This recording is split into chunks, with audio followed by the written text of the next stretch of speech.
News 7 Tamil நேயர்களுக்கு வணக்கம். கேள்வி நேரம் நிகழ்ச்சிக்கு உங்களை வரவேற்பதில் மகிழ்ச்சி. கேள்விகள் உண்மையை வெளிக்கொண்டுவதற்கான ஆயுதம், கேள்விகள் அதிகாரத்திற்கு எதிரான குரல், கேள்விகள் தீர்வுகளை நோக்கிய பயணம். இன்றைய கேள்விகள் என்னவென்று பார்க்கலாம்.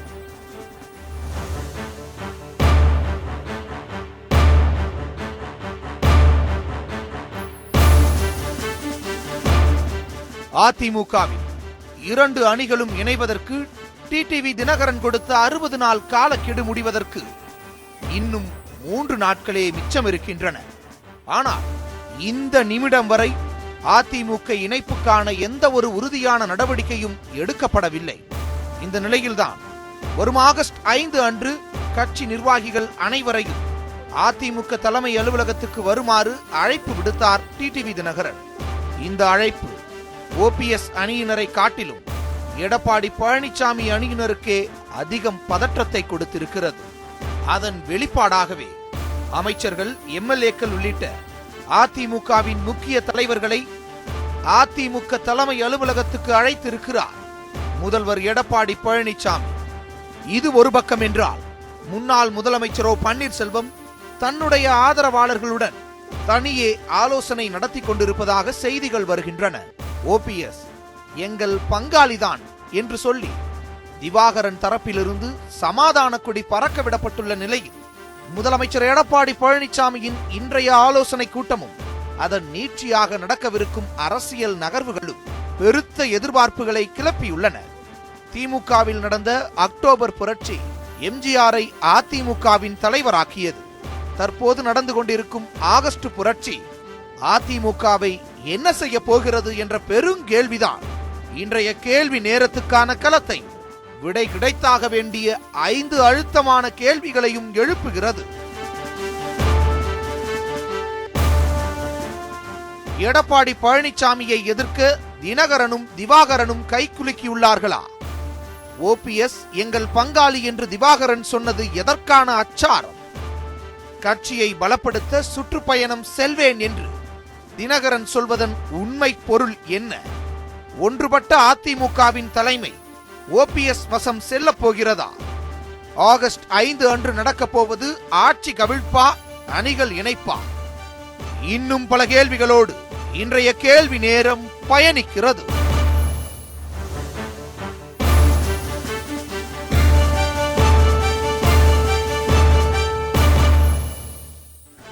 அதிமுகவில் நடப்பது என்ன என்பது குறித்த நம்முடைய கவலை என்பது தமிழகத்தில் நடப்பது என்ன என்பது குறித்த கவலையினுடைய தொடர்ச்சியாகவே பார்க்க முடிகிறது. தொடர்ச்சியாக இந்த ஆகஸ்ட் மாதத்தில் அதிமுகவில் நடைபெறப் போவது என்ன, ஆகஸ்ட் 5 நடைபெறப் போவது ஆட்சி கலைப்பா, அதிமுக இணைப்பா என்கிற சந்தேகம் தொடர்ச்சியாக இருக்கிறது. 3 தளங்களிலுமே 3 இடங்களிலுமே பல்வேறு கூட்டங்கள் தொடர்ச்சியாக நடந்து கொண்டிருக்கிறது.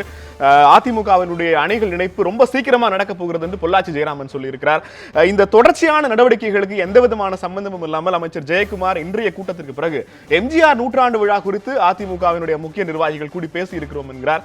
கட்சி குறித்து எதுவும் பேசவில்லை என்கிற அழைப்பும், அதிமுக இணைப்புக்கான பேச்சுவார்த்தைக்காக அமைக்கப்பட்ட குழு தங்கள் சார்பில் கலைக்கப்படவில்லை என்பதையும் தெரிவித்திருக்கிறார். இந்த சூழ்நிலையில் சில கேள்விகள் நமக்கு மிச்சம் இருக்கிறது. அந்த கேள்விகளுக்கு பதிலளிப்பதற்காக வந்திருக்கிற கருத்தாளர் உங்களுக்கு அறிமுகப்படுத்துகிறோம். அதிமுக அம்மா அணியிலிருந்து சட்டமன்ற உறுப்பினர் முருகுமாறன் அவர்கள் நம்மோடு இருக்கிறார். அதே போல புரட்சித் தலைவி அம்மா அணியிலிருந்து அழகு தமிழ்ச்செல்வி அவர்கள் நம்மோடு இருக்கிறார். மூத்த பத்திரிகையாளர்கள் ஷியா மற்றும் பிரில் அவர்கள் நம்மோடு இணைந்திருக்கிறார்கள். நால்வரையும் இந்த நிகழ்ச்சிக்கு வரவேற்கிறோம். முருகுமாறன், உங்களிடம் போகலாம். இன்றைய கூட்டத்தினுடைய ஸ்பெஷல் என்ன? எதற்காக இன்றைய கூட்டம் கூட்டப்பட்டிருந்தது? தமிழகத்தினுடைய முதலமைச்சர் அவர்கள் பொன்மனச்சிம்மல் புரட்சித் தலைவர் எம்ஜிஆர் அவருடைய நூற்றாண்டு விழாவினை மாவட்டம் தோறும் கொண்டாடுவது குறித்து ஆலோசிக்கின்ற ஒரு ஆலோசனை கூட்டத்தை இன்றைக்கு நடத்தி முடித்திருக்கிறார். அது ஆகஸ்ட் 1ஆம் தேதி தான் நடத்தணும்னு ஏதாவது கட்டாயம் இருக்கு? ஏன்னா ஆகஸ்ட் 5 அவர் ஒரு தேதி குறிக்கிறார் டிடிவி. 4ஆம் தேதி நான் கட்சி நிர்வாகிகளை தலைமை கழகத்தில் பார்க்க போறேன்னு அறிவிப்பு விடுறாரு. அதற்கு நடுவில் நீங்க 1ஆம் தேதி ஒரு அவசர கூட்டத்தை நேற்று சாயந்தரம் முடிவு பண்ணி இன்னைக்கு காலையில் நடத்துறதுக்கான அவசர கூட்டம் இல்ல. தொடர்ந்து ஒவ்வொரு மாவட்டமாக பயணிக்கின்ற பொழுது எப்பொழுதெல்லாம் அது நாம் ஒருங்கிணைப்பு செய்ய வேண்டும் என்று ஆட்சியாளர்கள் எண்ணுகிறார்களோ அப்பொழுதெல்லாம் கூட்ட வேண்டிய அவசியம் இருக்கத்தானே செய்யும். இப்போ இந்த அமைச்சர் ஜெயக்குமாருடைய திரும்ப திரும்ப சொல்லப்பட்ட வார்த்தைகள்ல கூடி வாழ்ந்தால் கோடி நன்மை, என்ன கோடி அது? இல்ல, கூடி வாழ்ந்தால் கோடி நன்மை என்பது ஒரு பிரிந்திருக்கக்கூடிய அணிகள் எல்லோரும் ஒன்று சேர்ந்தால் இன்றைக்கு 234 தொகுதிகளையும் எதிர்காலத்தில் வெற்றி பெறலாம் என்று சொல்லியிருப்பார். அதை வைத்துத்தான் அவர் சொல்லியிருப்பார். முருகுமாறன் சாரை பொறுத்த வரைக்கும் அதிமுக எத்தனை அணிகள் இருக்காங்க? இல்லை, நம்ம அணிகள் என்பது எங்களை பொறுத்தவரையில் ஒன்றுமில்லை. எல்லோரும் ஓரணியில் தான் இருக்கிறோம் என்பதற்கு நான் ஒரு எடுத்துக்காட்டை சொல்ல விரும்புகிறேன். நடந்து முடிந்த பாரதத்தினுடைய குடியரசுத் தலைவர் தேர்தலில் நாங்கள் அத்தனை பேருமே ஒரே நபருக்குத்தான் நீங்க அந்த ஒரு இடத்துல மட்டும் தான் ஒண்ணா இருக்கீங்க, அதுதான் பிரச்சனை. மத்த இடங்கள்ல தனித்தனியா இருக்கீங்க. கொள்கை முடிவு என்று வருகிற பொழுது நாங்கள் எல்லோரும் ஒரு நிலையில் நிற்போம். சரி, இயக்கத்தினுடைய பொறுப்புகளை யார் வகிக்கிறது என்பது நிலைப்பாட்டிலே ஒவ்வொருக்கும் ஒரு கருத்து இருக்கிறது. அந்த கருத்துக்கள் மறைந்து ஒற்றுமையாக வருகின்ற நேரம் வரும். ஆகஸ்ட் மாதம் என்று நீங்கள் சொல்லியிருக்கிறீர்கள். இந்தியாவிற்கு சுதந்திரம் கிடைத்த மாதம் ஆகஸ்ட் 15. எனவே அந்த மாதத்தில் அனைத்து இந்திய அண்ணா திராவிட முன்னேற்ற கழகத்திற்கும் ஒரு சுதந்திர காற்று சுவாசிக்க செய்யும். இப்ப சுதந்திரத்துல அதிமுக இல்லைன்னா அவங்களை அடிமையாக்கி வச்சிருக்கிறது யாரு? இல்ல, அடிமை என்பதற்காக நான் பொருளில் படவ சொல்லவில்லை.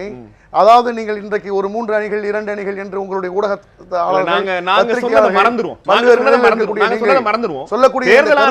அதிமுக பொதுச் செயலாளர் சசிகலா, துணை பொதுச் செயலாளர் டிடிவி தினகரன் எழுதி கொடுத்துட்டு அமைச்சர் ஜெயக்குமார் கட்சியும் ஆட்சியும் முதலமைச்சர் எடப்பாடி பழனிசாமி அவரிடம் இருக்கிறதுன்னு சொன்னா குழப்பறது நாங்களா நீங்களா? இல்ல, குழப்பவே இல்லையே. நீங்க ஒரு விஷயத்தை நான் தெளிவா சொல்ல விரும்புறேன். கழகத்தினுடைய பொதுச் செயலாளர் என்று வருகிற பொழுது அவர் சிறைச்சாலைக்கு சென்று வருகிறார். கழகத்தினுடைய துணை செயலாளர் என்று வருகிற பொழுது அவர் சிறைச்சாலைக்கு சென்று விடுகிறார். ஆக இருவரும் சிறைச்சாலைக்கு சென்ற பொழுது கட்சியையும் ஆட்சியும் நடத்தியது யார்?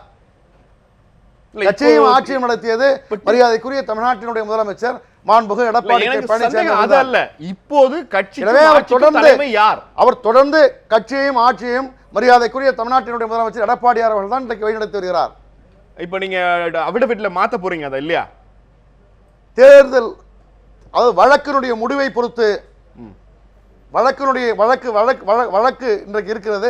வழக்கு என்ன தீர்ப்பு சொல்கிறார் என்பதை வைத்து நான் பிறகு அதற்கான முடிவுகளை எடுப்பார். அழகு தமிழ்ச்செல்வி, அதிமுகவோட 2 அணிகள் இணைப்பு குறித்து திரும்ப பேச்சு வருகிற போது நாங்க அந்த அணியை கலைச்சிட்டோம்னு ஆல்ரெடி ஓபிஎஸ் தரப்புல இருந்து சொல்லப்பட்டுருச்சு. அமைச்சர் ஜெயக்குமார் என்ன சொல்றாரு? நாங்கெல்லாம் உடன் பிறந்தவர்கள், ஒண்ணுக்கு ஒண்ணு அண்ணன் ஓபிஎஸ் அப்படிங்கிறார். அதன் அடிப்படையில எங்க டீம்ல இருந்து பேச்சுவார்த்தை குழுவை கலைக்கல, பொள்ளாச்சி ஜெயராமன் இன்னும் ஒரு படி மேல போய் இணைப்புக்கான தேதி நாங்க குறிச்சிருவோம் அப்படிங்கிறாங்க. எப்படி அவங்க தேதி மட்டும் தான் அவங்க குறிப்பாங்களா, இல்ல இந்த அணிகள் இணைப்புங்கிறது நடக்க போதா? அதான் இவங்க அண்ணன் தம்பி அப்படின்றாங்க. தம்பி புள்ள, தத்து புள்ள, சகல சம்பந்தி, மூத்த தரம், இளையதரம், மூத்த புள்ள, இளைய புள்ள, தொடு பொண்ணு விட்டு 2 விட்டு மத்த சொந்த ரத்த சொந்த ஜாதிகாரம், பொண்ணு எடுத்தோம் பொண்ணு கொடுத்தவன் இப்பதான் பேசுறாங்க. இதுக்கு முன்னாடி எதுவுமே அதை பத்தி அவங்க பேசல. சரிங்களா, இது ஒரு பாட்டு. இத்தனை நாள் அப்படியெல்லாம் அவங்க பேசவே இல்லை. இப்ப திடீர்னு இப்படி பேசுறாங்க. எங்களுக்கு வேண்டியது 2 கோரிக்கை. நீங்க போங்க, அவர் தினகரனையும் நான் சொல்றேன், போங்க, போகாம போங்க, தலைமை கழகத்துக்கு வேலை பண்ணி செய்யுங்க, செய்யாம போங்க, ஊரா போங்க, போகாதீங்க, எடப்பாடி ஐயா கிட்ட பேசுங்க, பேசாதீங்க, அவங்க சசிகலாவோட பேனரை எடுங்காதீங்க. எங்களுக்கு வேண்டியது 2 கோரிக்கை, அதை நிறைவேற்றுங்க. அதுக்கப்புறம் நாங்க இணைப்பு இருக்கா இல்லையா அப்படின்னு நாங்க சொல்றோம். இப்போ வரைக்கும் ஓபிஎஸ் அணியினுடைய திரும்ப இந்த வாதங்கள்ல வாய்ப்பு இல்லைன்னு நீங்க முடிச்ச பிறகு இப்ப திடீர்னு இணைப்புக்கான பேச்சுவார்த்தைகள் அந்த பக்கத்துல இருந்து ஆரம்பிக்கிறாங்களே, அதுதான் அவங்க ஆரம்பிக்கிறாங்க. என்ன பண்றதுன்னு எனக்கு தெரியல. ஒரு எடப்பாடி ஐயாவும் அததான் சொல்றாரு, இணைப்பு இருக்குன்றாரு. இப்ப பொள்ளாச்சி ஜெயராமன் உங்களுக்கு ஜாயின் ஆகணும்னு ஆசை இருக்கு, உங்களுக்கு ஆசை இல்ல. ஆசைன்றதுல அந்த கொள்கை 2 கொள்கை. அது நான் கொள்கை திருப்பி அதையே சொல்ல விரும்பல. ஏன் அந்த கொள்கை, ஏன் அந்த கோரிக்கை அப்படின்னு பாத்தீங்கன்னா, அம்மா இறந்ததுக்கு அப்புறம் அம்மாவை சுத்தி வளையம் போட்டுட்டாங்க அவங்க சசிகலாவோட உறவினர்கள். அம்மாக்கு பிடிக்காத ஒரு குடும்பம், அம்மா உயிரோட இருக்கும் போதவே அவங்க வெறுத்த குடும்பம், அம்மா இறந்த பிறகு அம்மாவை சுத்தி வளையம் போட்டதுனால ஐயா அந்த கோரிக்கை வச்சார். 2வது கோரிக்கை ஒரு மார்டாலிட்டி மீட்டிங்னு சொல்லிட்டு நான் ஜிஹெச்ல தான் படிச்சேன் MBBS. ஒரு அனாதை இறந்தா கூட அவங்கள ஏன் செத்தாங்க, என்ன காரணம், ஏன் நம்ம கிட்ட ஃபெசிலிட்டிஸ் இல்லையான்னு டீன் அந்த டாக்டர்ஸையும் நர்சஸையும் கூப்பிட்டு கேள்வி கேட்பாரு. அப்படிப்பட்ட ஒரு விஷயம் நடக்கும்போது ஒரு புரட்சி தலைவி அவர்கள் தங்க தாரகை இறந்திருக்காங்க. அவங்களுக்கு நம்ம ஒரு விடிவு காலம் கொடுக்கணுமா இல்லையா சொல்லுங்க? அவங்களுடைய மறைவு நீங்க தனியா ஒரு ட்ராக் ஓட்டிட்டு இருக்கீங்க தொடர்ந்து. திவாகரன் சொல்றாரு ஓபிஎஸ் எங்கள் பங்காளி அப்படின்னு. நீங்க அவங்கள பங்காளியா ஏத்துக்கிறீங்களா இல்லையா? அதுதான் இவ்வளவு நாள் அப்படி சொல்லலையே. ஏன் இப்ப திடீர்னு சொல்றாங்கன்னா, ஏன்னா மக்கள் செல்வாக்கு ஐயா கிட்ட இருக்கு, உளவுத்துறை ரிப்போர்ட்ஸ் போயிடுச்சு, மோடிஜிக்கு ஐயாவை பிடிச்சிருச்சு. எந்த தலைவரை மோடிஜி கூப்பிட்டாரு? ஐயாவை மட்டும் தான் பர்சனலா கூப்பிட்டு பேசினாரு. அவங்க 2 பேரையும் திவாகரனுக்கு தெரியும் என்று நான் நினைக்கிறேன்.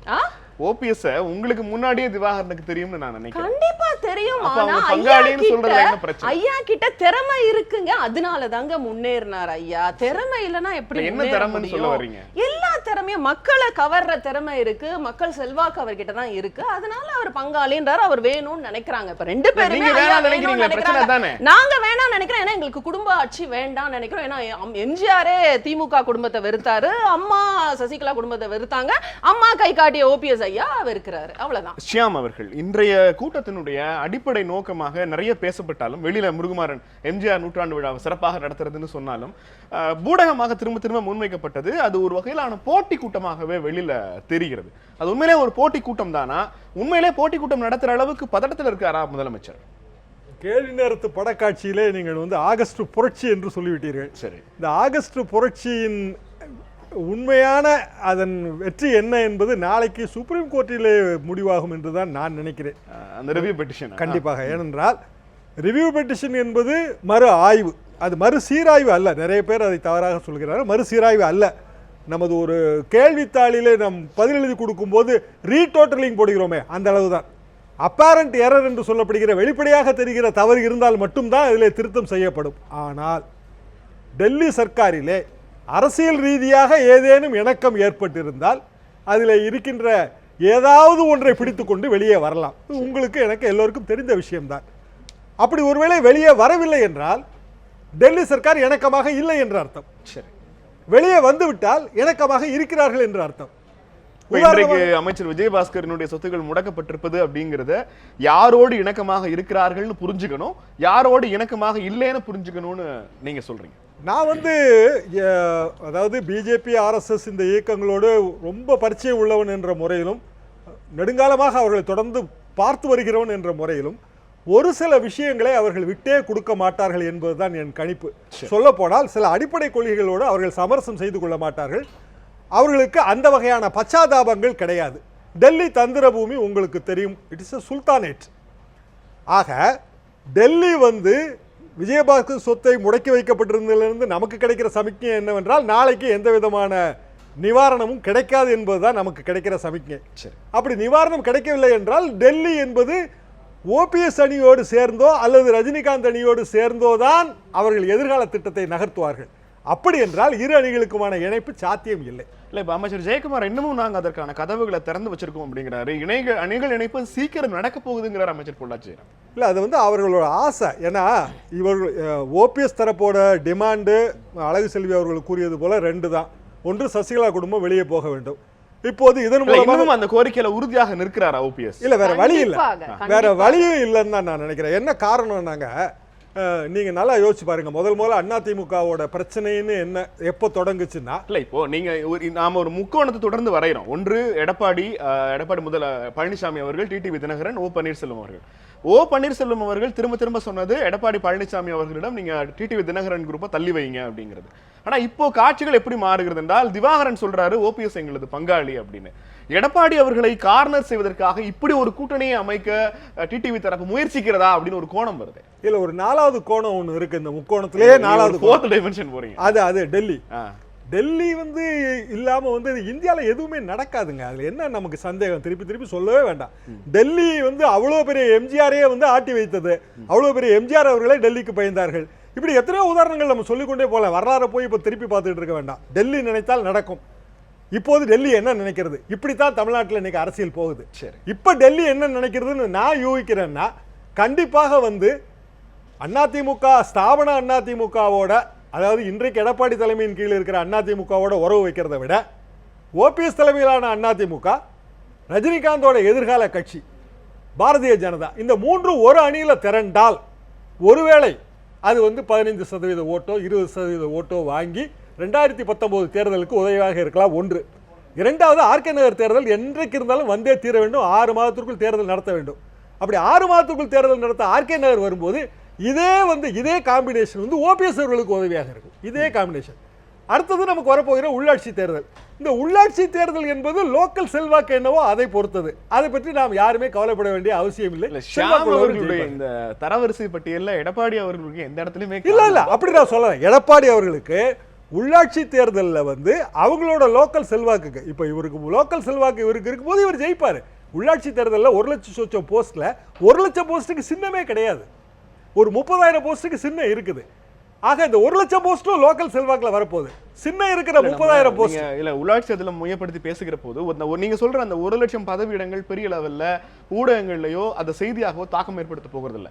10 மாநகராட்சிகள், மாநகராட்சியினுடைய 12 மாநகராட்சிகள், மாநகராட்சியோட மேயர்கள்ங்கிற போது அவற்றுக்கு இந்த சிம்பல் ஒரு பெரிய லெவல்ல நெல்சன் அவர்களின் கனிவான கவனத்திற்கு அதற்காகத்தான் வந்து தெரிந்தோ தெரியாமலோ வந்து கவுன்சிலர் தான் வந்து மேயரை தேர்ந்தெடுக்கணும், கவுன்சிலர் தான் நகராட்சி சேர்மனை தேர்ந்தெடுக்கணும் நிலைமைக்கு நம்ம வந்துட்டோம். ஆக அகைன் வந்து திருப்பியும் வந்து உள்ளாட்சி கவுன்சிலர் தேர்ந்தெடுக்கிறதுக்கு உங்களுக்கு சிம்பல் வேணுமே. இருக்கட்டுமே, சிம்பல் இருந்தாலும் கூட இன்றைக்கு வந்து குடிநீர் பிரச்சனைக்கு யாரோ லோக்கல் கவுன்சிலர் ரொம்ப ஹெல்ப் பண்ணியிருப்பாரு. அவர் ஓபிஎஸ் அணியை சேர்ந்தவராகவும் இருக்கலாம், எடப்பாடி அணியை சேர்ந்தவராகவும் இருக்கலாம். அப்படி இருக்கும்போது சின்னமே இல்லாட்டா கூட அவருக்கு ஈஸியா ஓட்டு போட்டுருவாங்க. ஓகே, உங்க அந்த பாயிண்ட்டுக்கு வரீங்க. எனக்கு பிரியன் அவரிடம் கேட்க வேண்டிய கேள்வி, ஓபிஎஸ் எங்கள் பங்காளி அப்படின்னு திவாகரன் அவர்களுடைய ஸ்டேட்மெண்ட் இதுவரையிலான அதிமுக அணிகள் பிரச்சனைகள்ல ஒரு பெரிய லெவல்ல ட்ரிகர் பாயிண்டாக பார்க்கப்படுகிறது. அந்த இடத்துல அந்த ஸ்டேட்மெண்ட்டுக்கான அவசியம் இல்லைனாலும் திவாகரன் அதை முன்வைக்கிறதுங்கிறது யாருக்கான செக்காக இருக்கக்கூடும்? சார், இப்போ ஆக்சுவலாக இந்த ஹோல் இஷ்யூவில் பார்த்தீங்கன்னா உங்களுக்கு வந்து இதில் வந்து இந்த அதிமுக சம்பந்தப்பட்ட குழுக்கள் மட்டும் இதில் இல்லை, இதில் வந்து ஒரு எக்ஸ்டர்னல் ஃபோர்ஸ் இருக்குது. அதுதான் மத்திய அரசு, பிஜேபி.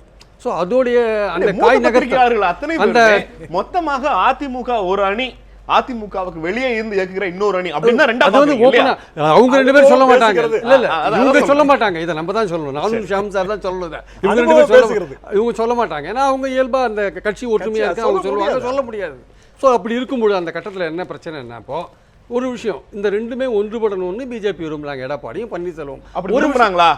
கண்டிப்பா விரும்புறாங்க, அதுல ஒரு சந்தேகம் கிடையாது. இன்னொன்று தெளிவா இருக்காங்க, விரும்புறது வந்து 2 நாளைக்கு முன்னாடி வரைக்கும் அதிமுக அணிகளை உடைச்சதே பாஜக நம்ம சொல்லிட்டு இருந்தோம். இப்போ அவங்க இணைகள் இணைப்புக்கு அவங்க தான் காரணம்னு நம்மளே சொல்றது எப்படி சரியா? ஆமா சார், ஒரு கட்சின்றது வந்து பல விதமான ஸ்ட்ராட்டஜியை கையாளுவாங்க பிஜேபியில். ஸோ ஒரு பவர்ஃபுல் லீடர் இல்லாத போது ஒரு கட்சியை வந்து உடைக்கிறதும் ஈஸி, சேர்க்கறதும் ஈஸி. ஸோ அந்த வேலையை தான் பாஜக வந்து இன்னைக்கு இந்தியாவிலே பவர்ஃபுல் பார்ட்டி. இதை விட பவர்ஃபுல் பார்ட்டியெல்லாம் அவங்க மற்ற ஸ்டேட்டில் உடைச்சிருக்காங்க. அதை நீங்கள் பார்க்கணும். நீங்கள் இதை விட பவர்ஃபுல் பார்ட்டியெல்லாம் பல மாநிலங்களில் வந்து பிஜேபி உடைச்சிருக்குன்றதை நீங்கள் பார்க்கணும். உடைச்சிட்டு வர செயலையும் செஞ்சுட்டு இருக்காங்க, நீங்கள் பார்க்கணும். அது வேற விஷயம், தனி சப்ஜெக்ட். இப்போ விரும்புறது வந்து 2 அணிகளும் ஒன்றுபடுறது பிஜேபி விரும்புறது. விரும்பாதது வந்து சசிகலாவும் தினகரனும் இந்த ஏரியாக்குள்ளேயே இருக்கக்கூடாது. அதுதான் அவங்களோட பாயிண்ட். இப்போ வந்து கொள்கை அளவில் மேடம் சொன்னாங்க, கொள்கை அளவில் வந்து பன்னீர்செல்வம் வந்து 2 விஷயத்தை வச்சார், முன்னுக்கு வச்சார் அப்படின்ட்டு. பட் அதெல்லாம் வந்து ஒரு பெரிய விஷயமே கிடையாது. நாளைக்கு மெர்ஜர் வரும்போது அதெல்லாம் தூக்கி போட்டுருவாங்க. அதெல்லாம் அவர் சொன்ன ஒரு பாயிண்ட் வந்து எடப்பாடி தொடர்ந்து கடைபிடிக்கிறார். தினகரனையும் சசிகலாவையும் நமக்கு தெரிஞ்சு வெளிப்படையாக டிரான்ஸ்பரண்டாக பார்த்தீங்கன்னா ஒதுக்கி வச்சிருக்காரு. அவர் எந்த இடத்துலையும் வந்து அவங்கள சேர்க்கல, இது வரையும் அவரோட கான்டாக்ட்லேயே இல்லை, அவங்க 2 பேரோட கான்டாக்ட்லேயே இல்லை. அவங்க அமைச்சரவையில் இருக்கவங்க யாராவது போய் சந்திக்கலாம், போகலாம், வரலாம். பட் எடப்பாடியை பொறுத்த மட்டும் தினகரன் சசிகலா கும்பலோட அவங்களுடைய குடும்பத்தோட எந்த ஒரு கான்டாக்ட்லேயும் அவர் இல்லை.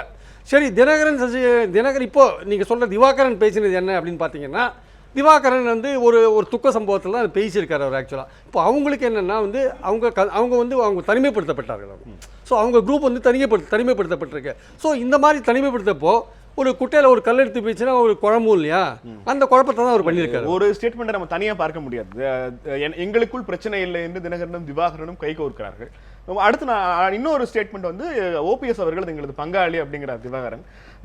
திவாகரன் ஓபிஎஸ் இந்த 3 பேரும் அணி வகுத்து நிற்பது அப்படிங்கிறது எடப்பாடி பழனிசாமி அவர்களுக்கான செக்காக பார்க்க முடியுமா, முடியாதாங்கிறத கண்டிப்பா பார்க்க முடியாது. தினகரனும் திவாகரனும் இணையிறது வந்து அவங்களே சொன்ன மாதிரி நீரடிச்சு நீர் விலகாது. சரி, அவங்க பாண்டியில ஒரு வகையில பங்காளிங்கிறது சரிதானே. ரெண்டாவது வந்து பன்னீரை வந்து அவங்க சேர்த்துன்றதுக்கு காரணமே வந்து ஆக்சுவலா பாத்தீங்கன்னா, அவங்க வந்து பன்னீரை ஏன் சேர்த்துக்கிறாங்க அப்படின்னா குழப்பத்தை உண்டு பண்ணுறதுக்கான. ஏன்னா பன்னீர் தான் முதல்ல இந்த குடும்பமே இந்த அதிமுகக்குள்ளே வரக்கூடாதுன்னு சொன்னவர். ஸோ அவரையே பிடிச்சி நாங்கள் வந்து எங்கள் பங்காளின்னு சொன்னால் இது ஒரு சம் சார்ட் ஆஃப் குழப்பத்தை உருவாக்குற ஒரு விஷயம். எடப்பாடி அணிக்கு கூட ஒரு குழப்பத்தை கிரியேட் பண்ணுறாங்க. S, exactly. ஸோ இதுக்கெல்லாம் ஒரு பெரிய அர்த்தத்தை யாரும் கற்பிச்சிக்க மாட்டாங்க. இது நல்லா ஓப்பனாகவே தெரிகிற விஷயம். ஸோ எடப்பாடி அணியும் பன்னீர்செல்வம் அணியும் கண்டிப்பாக வந்து இணைய வேண்டியது காலத்தின் கட்டாயம். அதில் தினகரனும் சசிகலா குடும்பமும் பிரிந்திருப்பதும் காலத்தின் கட்டாயம்.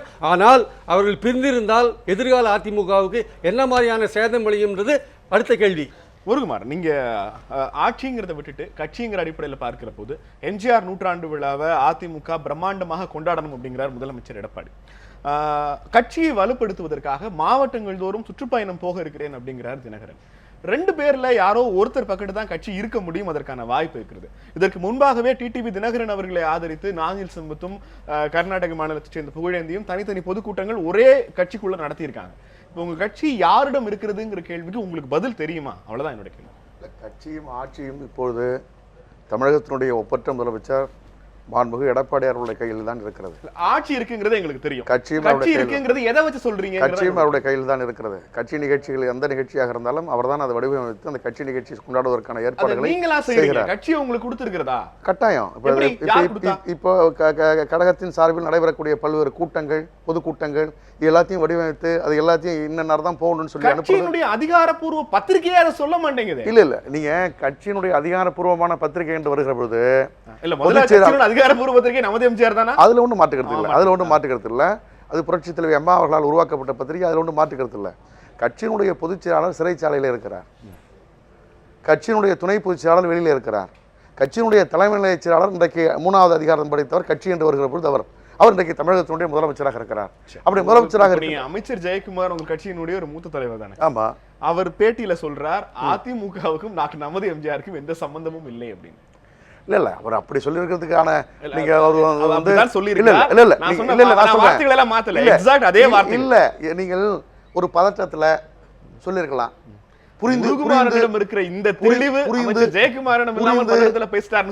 இல்ல ஒரு அவசரமா கீழே இறங்கி வந்திருக்கலாம், நிருபர்கள் கேட்டிருக்கலாம். ஒரு அதாவது டங் ஸ்லிப்னு சொல்லுவாங்கல்ல, வாய் அதாவது வந்து ஒரு அசைக்கிற சொல்லு இருக்கு, மறக்கக்கூடிய பேரா அதுல கூட நமது எம்ஜிஆர் அப்படிங்கிற பேரை மறக்கக்கூடிய பேரா. நிச்சயமாக அது கட்சி பத்திரிகை தான், அது எந்த விதமான மாற்று கருத்து இல்ல. இப்ப நீங்க சொன்னீங்கல்ல பொதுச் செயலாளர் துணை பொதுச் செயலாளர், இப்ப நீங்க நமது எம்ஜிஆர் பத்திரிகையில தான் அண்ணா திராவிட முன்னேற்ற கழகத்தினுடைய பொதுக்கூட்டம் அறிவிப்பு முதலமைச்சரால் அறிவிக்கப்படுது. அந்த அறிவிப்பு ஃபுல்லா அதுல தான் வருது.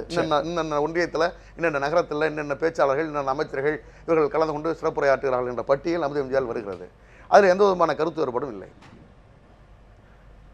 இப்போ கருத்து சரியான கருத்து தான். நமது எம்ஜிஆர்ல தான் அது வந்துட்டு இருக்கு. ஆனா அதே நமது எம்ஜிஆர்ல வந்து எடப்பாடி அவர்களோட எல்லா நிகழ்ச்சிகளும் 2ஆம் பக்கத்துக்கு தள்ளப்படுது. அதே நமது எம்ஜிஆர்ல வந்து பாரதிய ஜனதாவை மிகப்பெரிய அளவுல எதிர்த்து வந்து தீக்கணல் போல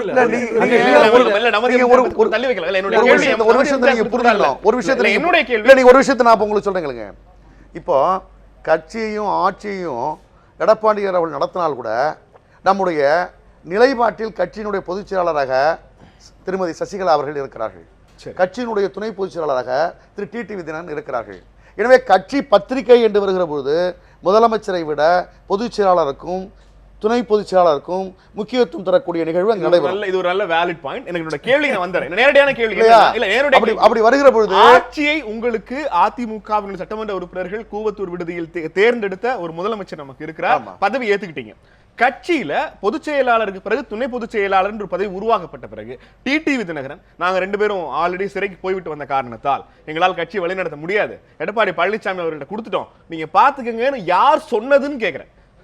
கட்சியை எடப்பாடி பழனிசாமி அவர்கள் தலைமையேற்று நடத்துவார் என்பதை கட்சியினுடைய தலைமை எடப்பாடி பழனிசாமி அவர்களுக்கு சொன்னதா, தலைமையில் இருப்பவர்களை முற்றிலுமாக புறக்கணித்து விட்டு நீங்க அதை கையகப்படுத்துறீங்களாங்கிறதா என்னோட கேள்வி. இல்ல இப்ப நம்ம பொதுச் செயலாளர் வந்து துணை பொதுச் செயலாளர்கிட்ட நீங்க ஓய்வா இருங்க, 2 மாசம் நீங்க 3 மாசம் ரெஸ்ட்ல இருங்க, இந்த இணைப்புகள் நடக்கட்டும், அதன் பிறகு பார்க்கலாம் என்று பொதுச் செயலாளர் துணை பொதுச் செயலாளர் இடத்திலே சொன்னார். அதனால நான் விலகி இருக்கிறேன் என்றுதான் துணை பொதுச் செயலாளர்கள் செய்தியாளர் சந்திப்பிலே தெரிவித்தார்.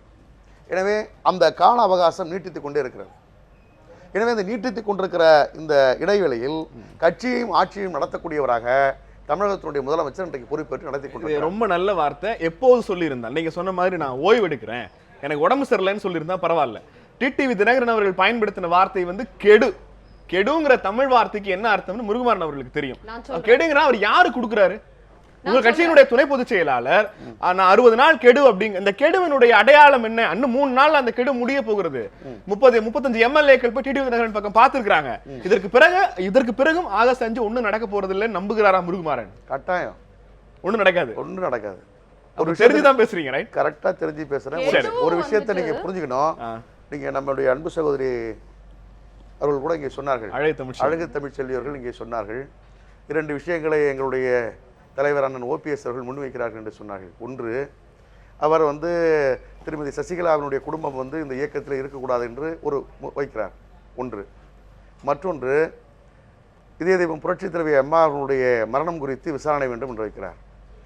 இந்த நீதிமன்றத்தில் இருக்கக்கூடிய அஃபிடவிட் தாக்கல் செய்திருக்க சம்பந்தமான வழக்கினுடைய முடிவு வருகிற பொழுது யார் பொதுச் செயலாளர் என்று வருகிற பொழுது அதற்கான விடைகள் தெரியும். அதற்கு முன் யாரும் அதற்கு விடை சொல்ல முடியாது. இல்லை, ஒன்றும் இல்லை. அதற்கு முன் நீங்க விடை சொல்ல முடியாது என்பது உங்களுக்கும் தெரியும், உலகத்திற்கும் தெரியும். எனவே மற்றொன்று, இந்த நீதி விசாரணை வேண்டும் என்பது அப்பொழுது முதலமைச்சராக இருந்தது அண்ணன் ஓபிஎஸ் அவர்கள் தான் இருந்தார்கள். இருந்த காலத்தை விட்டு கண்கட்ட பிறகு சூரிய நமஸ்காரம் எதற்கு?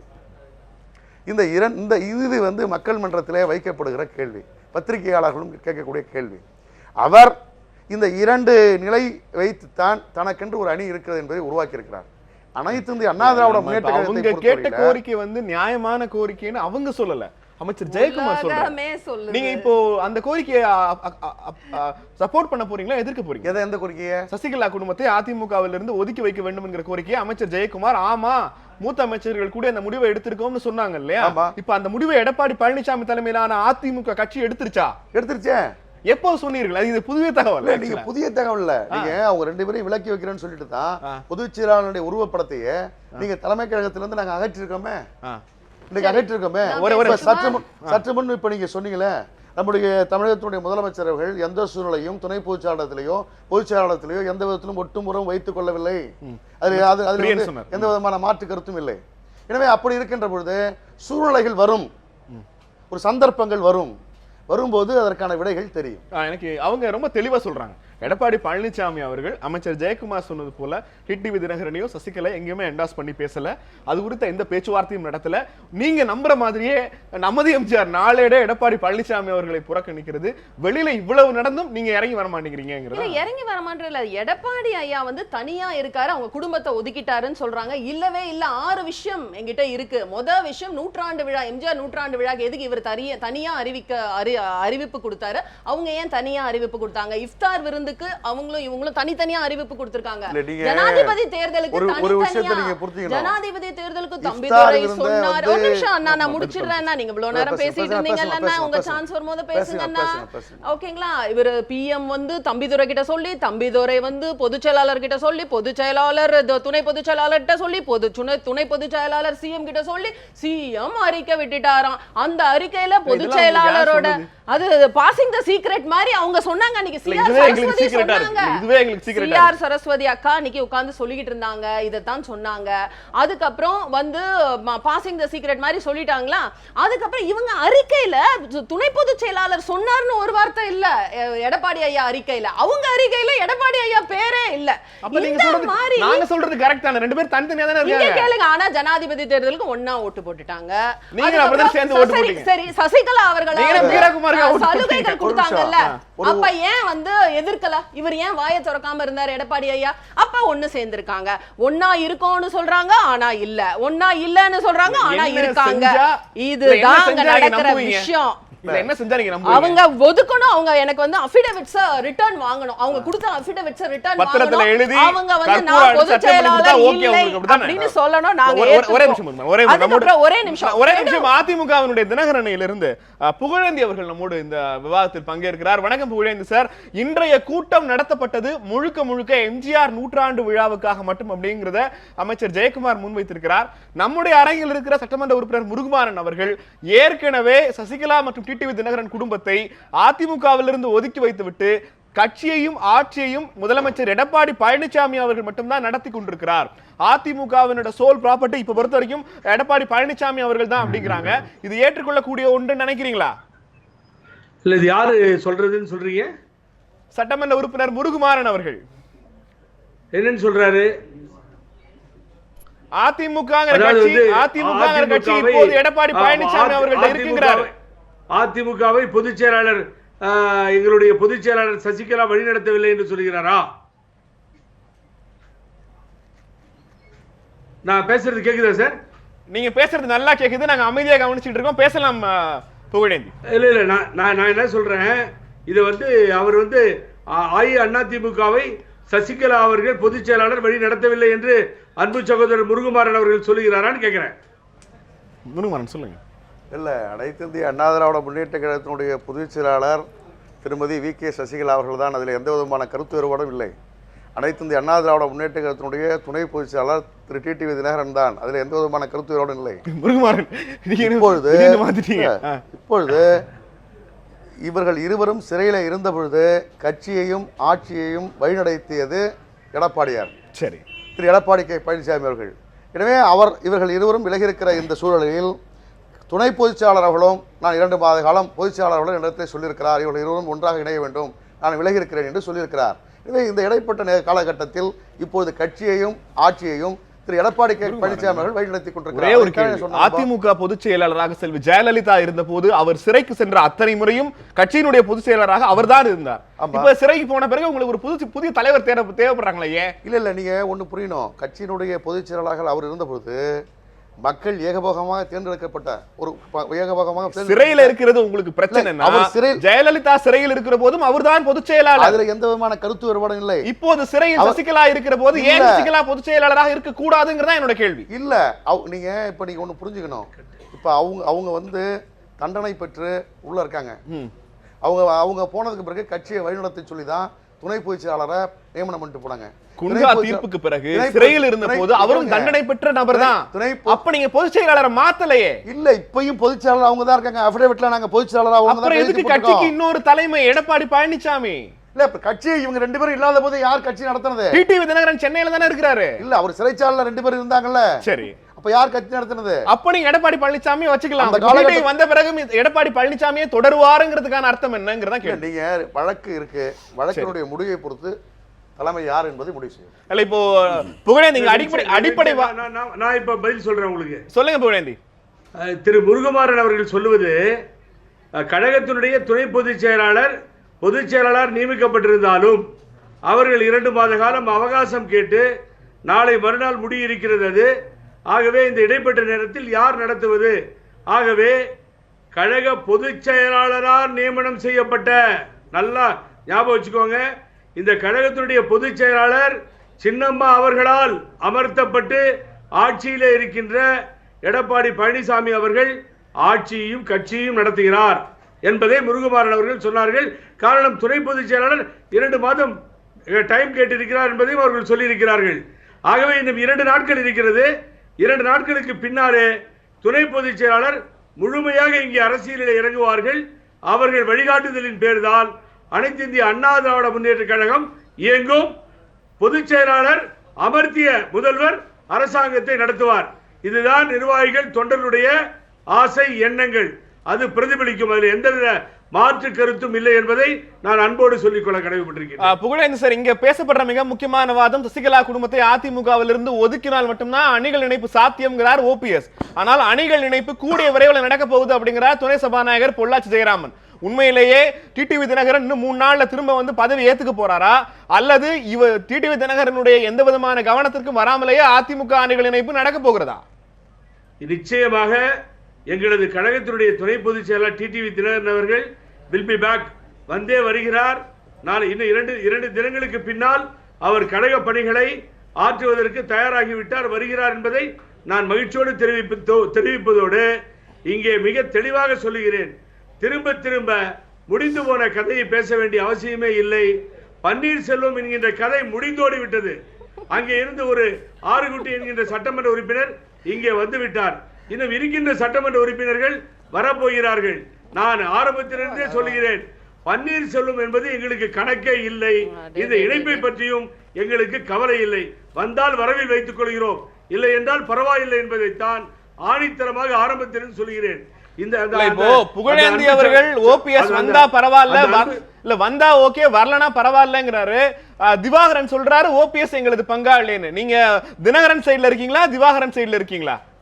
இல்ல இப்ப நான் வந்து உங்களுக்கு வந்து சாரி மன்னிக்கிறேன், என்னன்னு கேட்டீங்கன்னா, இந்த இயக்கம் 123 சட்டமன்ற உறுப்பினர்களை கொண்டு, இல்ல நமக்கு வரலாறு வேணாம் புகழேந்தி, நேரடியான கேள்வி, திவாகரன் ஓபிஎஸ் பங்காளின்னு சொல்றாரு, இது என்ன உறவு முறை?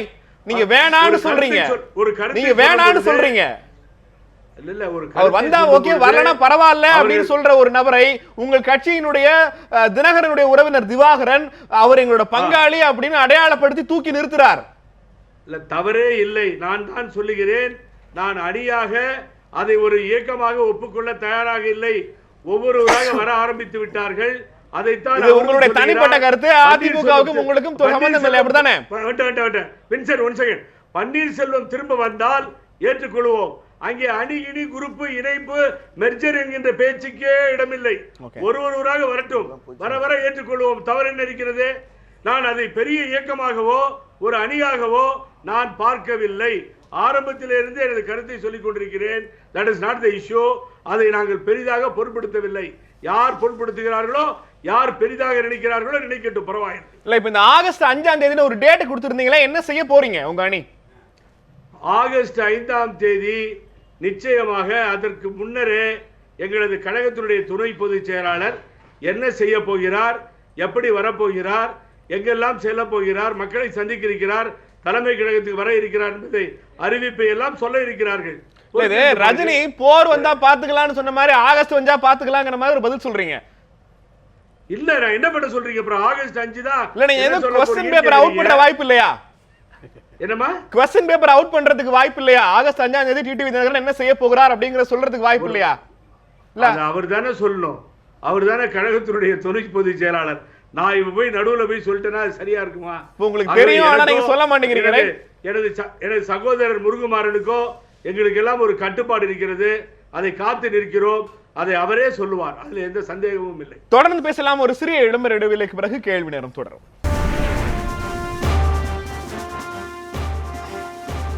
கேள்வி நேரம் தொடங்குகிறது. திமுகவுக்கு ஒரு அக்டோபர் புரட்சியை போல அதிமுகவுக்கு ஒரு ஆகஸ்ட் புரட்சிக்கான வாய்ப்பு இருக்கிறதா என்கிற கேள்வியை முன்வைத்திருக்கிறோம். அதிமுகவை முன்வைத்து அடுத்து நடக்க போவது என்ன என்கிற ஒரு கேள்வி நியூஸ் 7 ட்விட்டர் சமூக வலைதளத்தில் கேட்டிருக்கிறோம்.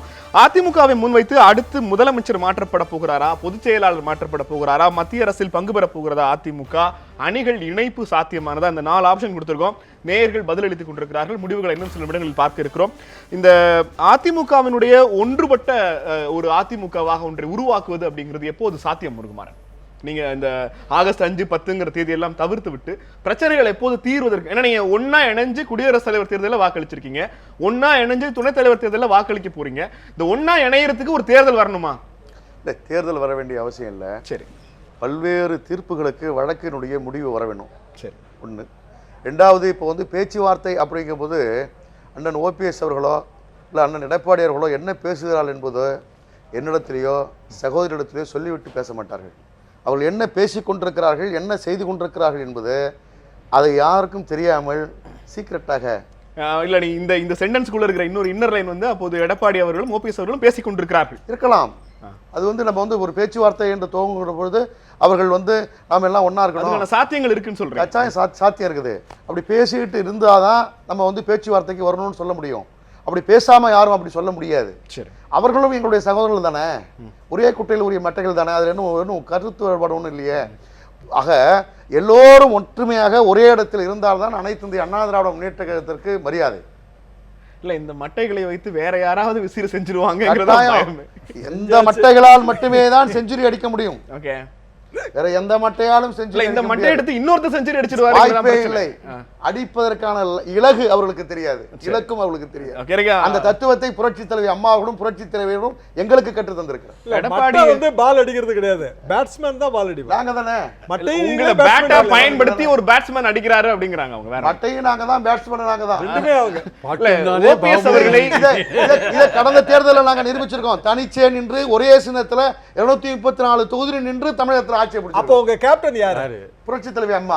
இப்போ யாரு கேப்டன்? இப்போயும் இறைவியாக எங்களுடைய தலைவி புரட்சி தலைவி அம்மா இருக்காங்க. ஓபிஎஸ் அணின்னு ஒண்ணு இல்ல, ஓபிஎஸ்ஸும் கூட 4 பேர் இருக்காங்க அப்படின்னு புகழேந்தி சொல்றாரு. அவர் அப்படிதான் சொல்லுவார். அவர் என்னைக்குதான் அவர் உண்மையை பேசியிருக்காரு. அவர் பெங்களூர்ல இருந்துட்டு அவர் போய் தான் சொல்லிக்கிட்டே இருப்பாரு. அதுக்கப்புறம் ஆறுக்குட்டி அவர்களை பத்தி சொன்னாரு. பிரச்சனையே எங்க ஐயா கிட்ட இந்த 2 கொள்கை தாங்க. கொள்கையை பிடிச்சிக்கிட்டு உடும்பு பிடி மாதிரி பிடிச்சிட்டு இருக்காரு பாருங்க. அதனாலதான் இவங்க எல்லாம் அப்படி பேசுறாங்க. இவரு அம்மா சென்டிமெண்ட் எங்களாலேயே தாங்க முடியல. எங்க ஐயாவோட அம்மா சென்டிமெண்ட்னால தான் இன்னைக்கு ஆனா தமிழக மக்கள் அப்படியே புரட்டி போட வச்சுச்சு. தமிழக மக்களோட செல்வாக்கு, ஐயாவோட செல்வாக்கு ஏறுச்சுன்னு காரணம்னா அது இவரோட சென்டிமெண்ட் தாங்க. சரிங்களா? இப்ப இவர் சொல்றாரு யாருமே இருக்க மாட்டாங்க. யாருமே ஒரே ஒரு கேள்வி.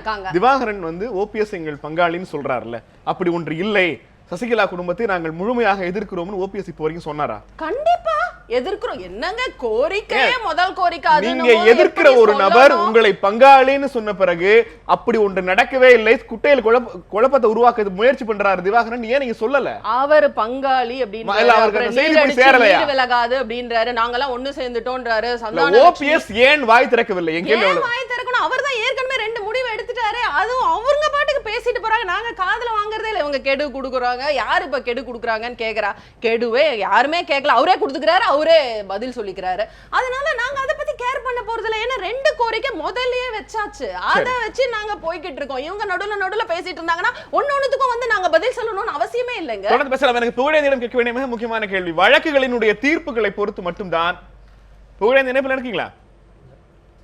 எனக்கு வழக்குகளோட தீர்ப்புகளை மட்டுமே வச்சுதான் அடுத்த அதிமுக நகர்வை சொல்ல முடியும் அப்படிங்கிறார் முருகுமாறன். அது தீர்ப்பை மட்டும் வச்சு சொல்ற நம்பர் முடிவுதானா? இல்ல, ஒரு வகையில் அவரோட கருத்து சரிதான். ஏன்னா தேர்தல் கமிஷன்ல இருக்கிற வழக்கு ஒன்று, அதைத்தான் அவர் சொல்கிறார் என்று நான் நினைக்கிறேன். அது வந்து ரெட்டை லிஸ்ட் தொடர்பான வழக்கு. ஆனா அதோட இன்ட்ரீம் ஆர்டர் வந்து இப்ப எக்ஸ்பைரி ஆயிடுச்சு. இப்ப என்ன உண்மையான நிலைமைனா அதிமுகவுக்கு பொதுச் செயலாளர் இல்ல. அதுதான் தேர்தல் கமிஷனோட நிலைமை. 2 அணி தான் இருக்கு, அதிமுகங்கிற கட்சியே கிடையாது. There is a linkage to the parent party. ஒன்னு வந்து அம்மா, இன்னொன்னு வந்து புரட்சி தலைவி அம்மா. 2 கட்சி இருக்கு. இதுல அட்வான்டேஜ் யாருக்குன்னு பார்த்தா ஓபிஎஸ்க்கு தான். எப்படின்னா அவரு எந்த விதமான ஒர்க்கும் பண்ணாம ஒரு கட்சி ரெகக்னைஸ்டு பார்ட்டியும் இரட்டை மின்விளக்குங்கிற ஒரு சின்னமும் அவர் கையில இருக்கு.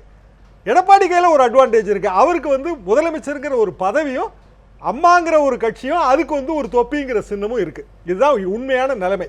இப்போ தேர்தல் கமிஷன் வந்து இத்தனை லட்சம் அபிடவிட்லாம் படிச்சு பார்க்கவே முடியாது.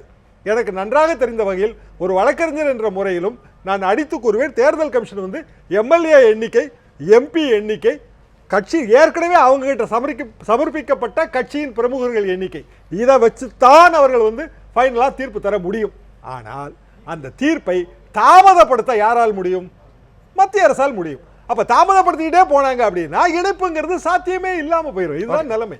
முருகுமாறன், அதிமுகவினுடைய அடுத்த கட்ட நகர்வு அப்படிங்கிறது மத்திய அரசாங்கத்தின் கூட்டணியில் பங்கேற்க போகிறதுங்கிற சமிக்கை அப்படிங்கிறது டிடிவி தினகரன் அண்ட் ஃபேமிலியை மொத்தமா ஒதுக்குவதற்கான முயற்சியா மத்திய அமைச்சரவையில் பங்கேற்க போகிறீர்களா? அது நம்ம இப்ப சொல்ல முடியாது. நான் தனிப்பட்ட முறையில் சொல்ல ஆனா முடியாது. நீங்க இப்ப சொல்ல முடியாதுங்கிறது ஒரு நல்ல பதில். ஆனா இல்லைங்கிறத உங்களால மறுக்க முடியல இல்லையா? இல்லை, இப்போ நம்ம அண்ணா திராவிட முன்னேற்ற கழகத்தினுடைய நம்முடைய தலைமை கழகத்தினுடைய நிர்வாகிகளாவது குறைந்தபட்சம் கூடி பேச வேண்டும். இல்லை என்றால் நம் பொதுக்குழுவை கூட்டி பேச வேண்டும்.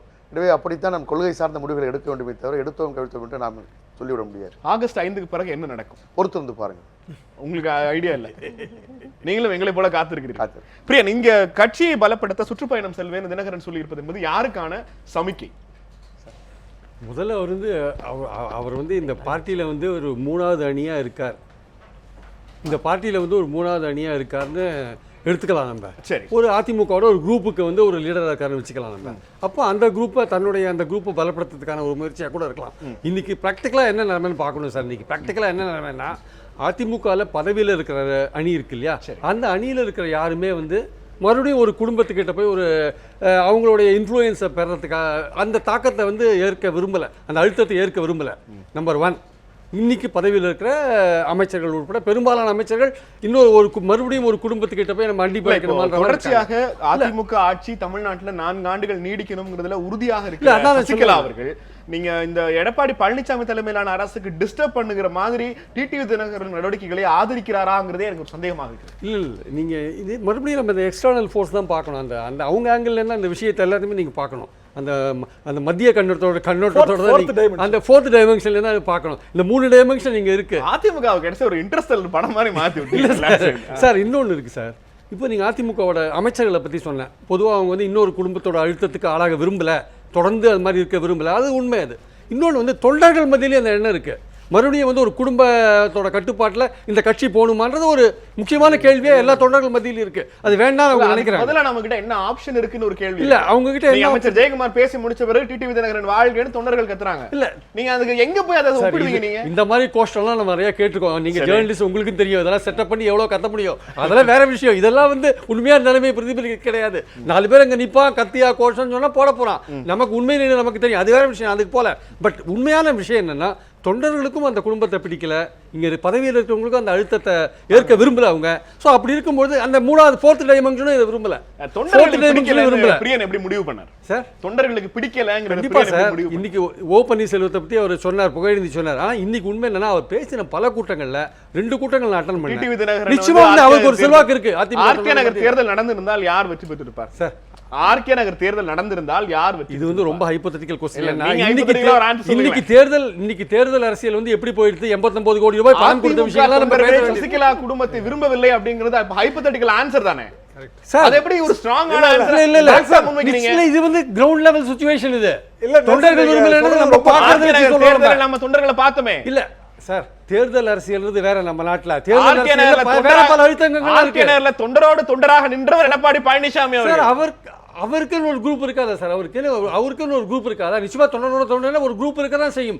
அந்த கட்டத்துல நீங்க எடப்பாடி பழனிசாமி அந்த குரூப் தினகரனை ப்ரொஜெக்ட் பண்ணல குடும்பத்தை. அந்த கட்டத்துல எடப்பாடி பழனிசாமி தலைவராக இருக்க தயாராகி விட்டார்கள். அந்த கட்டத்துல 2 குரூப் தான் இருந்தது நீங்க பார்க்கணும். அந்த கட்டத்துல 2 குரூப் தான் இருந்தது நீங்க பாக்குறீங்க. ஒன்னு ஓபிஎஸ், இன்னொன்னு தினகரன் எடப்பாடி அணி. அதுக்கப்புறம் சப்சிக்வென்ட் டெவலப்மென்ட்ல தினகரன் தனியா போயிட்டாரு. சோ இன்னொரு எலெக்ஷன் வரும்போது தான் இதோட விளைவு தெரியும். எத்தனை தொண்டர்கள் தினகரன் சசிகலா குடும்பத்தை ஏற்கலங்கிறதுக்கான உங்கள்கிட்ட இருக்கிற ஆதாரம் என்ன நான் கேக்குறேன். என்கிட்ட ஆதாரமே கிடையாது. நான் ஒரு ஜெர்னலிஸ்ட் முறையில பல தொண்டர்கள்ட்ட பேசுறதுல நான் சொல்றேன் உங்ககிட்ட. எனக்கு ஒன்றும் ஆதாரம் நான் காமிக்க முடியாது. அதனால நான் சொல்றேன். ஒருவேளை தொண்டர்கள் ஆதரவை பெறுவதற்காக தினகரன் சுற்றுப்பயணம் மேற்கொள்றாருன்னு எடுத்துக்கலாம். தினகரன் அவர் ஒரு இன்னொரு குரூப்பா ஃபார்ம் ஆகி நான் தான் உண்மையான அதிமுகன்னு சொல்லி ஒரு செல்வாக்கு தேடுறதுக்கான சுற்றுப்பயணத்தை மேற்கொள்ளலாம். சரி, அவ்வளவுதான் நடக்கும், வேற ஒன்றும் நடக்காது. நம்ம தொடர்ந்து பேசலாம். எனக்கு ட்விட்டர் போல் ரிசல்ட் நம்ம இங்க பார்த்து முன்வைக்கலாம் நினைக்கிறேன். அதிமுகவை முன்வைத்து அடுத்து நடக்க போவது என்ன அப்படிங்கிற ஒரு கேள்வியை முன்வைத்திருந்தோம். அதற்கு 4 ஆப்ஷன் நம்ம நியூஸ் தமிழ் கொடுத்திருந்தது. இதற்கு நேயர்கள் என்ன பதிலளித்திருக்கிறார்கள் என்பதை இப்போது பார்க்கலாம். அதிமுகவை முன்வைத்து அடுத்து நடக்க போவது என்ன அப்படிங்கிற கேள்விக்கு முதல்வர் மாற்றம் நடக்கலாம் என 25% பேரும், பொதுச் செயலாளர் மாற்றம் நடக்கலாம் என 19% பேரும், மத்திய அரசில் அதிமுக பங்கோடு இணையக்கூடும் என 30% பேரும், அணிகள் இணைப்பு சாத்தியமாகலாம் என 26% பேரும் தெரிவித்திருக்கிறார்கள். அவையில் இருக்கிற அரங்கில் இருக்கிற குழப்பத்தை போலவே நேயர்களுக்கும் குழப்பம் இருந்திருக்கிறது என்பது ஸ்பிளிட் ஆகி இருக்கிற ஓட்டுகளை பார்க்கும்போது தெரிகிறது. அதிமுகவை முன்வைத்து அடுத்து நடக்க போவது என்பது முதல்வர் மாற்றமாக இருக்கலாம் என 25% பேரும், பொதுச் செயலாளர் மாற்றமாக இருக்கலாம் என 19% பேரும், மத்திய அரசில் அதிமுக பங்கு வகிக்கக்கூடும் என 30% பேரும், அணிகள் இணைப்பு சாத்தியமாக கூடும் என 26% பேரும் தெரிவித்திருக்கிறார்கள். இப்போது இருக்கிற அரசியல் சூழ்நிலைகள் இருக்கிற பெரியவரான ப்ராபபிலிட்டி அப்படிங்கிறது மத்திய அரசாங்கத்தில் அதிமுக பங்கேற்பது என்பது இந்த பிரச்சனையை ஓரளவுக்கு சமாளிக்க உதவும் என்று 30% நேயர்கள் கணித்திருக்கிறார்கள். மீதம் இருக்கிற அத்தனை பேருக்கும் நிறைய குழப்பங்கள் இருக்கிறது. அந்த குழப்பங்கள் நமக்கும் இருக்கிறது.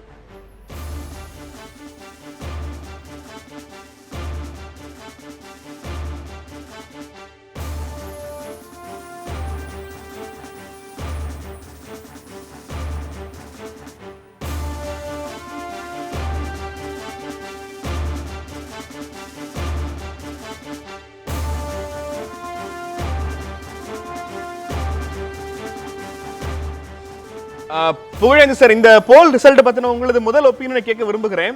முதலமைச்சர் மாற்றம், பொதுச் செயலாளர் மாற்றம், மத்திய அரசாங்கத்தில் அதிமுக கூட்டணி, அணிகள் இணைப்பு, இந்த நாளில் நீங்க முன்வைக்கிற இந்த ஆகஸ்ட் 5ஆம் தேதிக்கு பிறகு நடக்க போகிற புரட்சி என்ன? இல்ல இந்த நாளுமே இல்லாம உங்ககிட்ட ஒரு ஆப்ஷன் இருக்கா? இல்ல, முதல்ல நான் அங்கே அமர்ந்திருக்கக்கூடிய அந்த பன்னீர்செல்வம் அன்பு சகோதரிக்கு பதில் சொல்லணும். அவர் நான் ஏதோ பொய் சொல்றேன்றாங்க. அந்த அம்மா தான் எக்ஸ்பிளைன் பண்ண எனக்கு. இந்த கதவுகள் மூடப்பட்டது, இனி கூட்டணி பற்றி பேச்சுவார்த்தை கிடையாது. நானா சொன்னேன்? இல்ல, எங்க கட்சியினுடைய துணை பொதுச் செயலாளர் டிடிவி தினகரன் சொல்றா, அல்லது அன்பு சகோதரர் திவாகரன் சொல்றா? இதை சொன்னது பன்னீர்செல்வம். கதவுகள் மூடப்பட்டது, குழு கலைக்கப்பட்டது, எல்லாம் முடிஞ்சிருச்சு, இன்றைக்கு கூட பேச்சுவார்த்தை நடத்தலன்னு சொல்லி அந்த முடிந்து போன முதியோர்கள் இல்லத்தில் உட்கார்ந்து கொண்டு பேசியது நாங்களா பேசினோம்? நாங்கள் பொய் சொல்லுகிறோமா? அது பொய் சொல்றது இல்லாம அடிக்கடி இவங்களே சொல்லிக்கிறாங்க. இந்த அம்மாவை அவர் சொன்னாரு, அண்ணன் சொன்னாரு, அண்ணார் சொன்னாரு, பன்னீர்செல்வம் சொன்னாரு, எடப்பாடி பழனிசாமி சொன்னாரு. நாங்கள் மிக தெளிவாக இருக்கிறோம். எங்களுக்கு பொதுச் செயலாளர் சின்னம்மா அவர்கள், துணை பொதுச் செயலாளர் டிடிவி தினகரன் அவர்கள். ஆகவே இதை பத்தி ஒரே பண்ண வேண்டிய அவசியமே இல்லை சார். சரி, ஒரே ஒரு கேள்வி. அவங்க கட்சி அரசியலை பார்க்கட்டும், அவங்க கட்சி எப்படி எடுத்துட்டு போறதுன்னு பார்க்கட்டும். அதை விட்டுட்டு எங்களை பத்தி கவலைப்பட வேண்டாம். நாங்க எப்படி நடத்திட்டு போவோம், நடத்திருக்கோம். இப்ப எடப்பாடி பழனிசாமி அவர்கள் தலைமையில் இருந்த ஆட்சி முருகமாறன் சொன்னவர் இடையிலே நன்றாகவே நடந்து கொண்டிருக்கிறது. பொதுச் செயலாளர் பேனரை கிழிச்சாங்கன்னு மட்டும் சொல்லுங்க. ஏன் பொதுச் செயலாளருடைய போட்டோவை ஆர்கே நகர் தொகுதியில ஏன் அவர் காட்டி ஓட்டு கேட்கலன்னு மட்டும் எனக்கு பதில் சொல்லுங்க. பேனரை ஏன் கிழிச்சாங்கன்னு மட்டும் பதில் சொல்லுங்க. நீங்க பன்னீர்செல்வம் ஐயா கிட்ட யாரும் இல்லன்னு சொன்னதுனாலதான் நான் சொன்னேன். ஏன் கிழிச்சீங்க? ஏன் கிழிச்சீங்க? இப்ப திருப்பி வைப்பீங்களா? எனக்கு அதுதான் மண்டைய வெடிக்குது. மக்களும் அதான் கேக்குறாங்க. எனக்கு தூக்கமே வராது. திருப்பி வெப்பீங்களான்னு மட்டும் கொஞ்சம் சொல்லுங்க. வீட்டை விட்டு வெளியே போயாச்சுறீங்க. நான் முருகமாறன் அன்பு சகோதரர் சொல்லும் பொழுது எல்லாம் ஒன்று என்று சொன்னார்.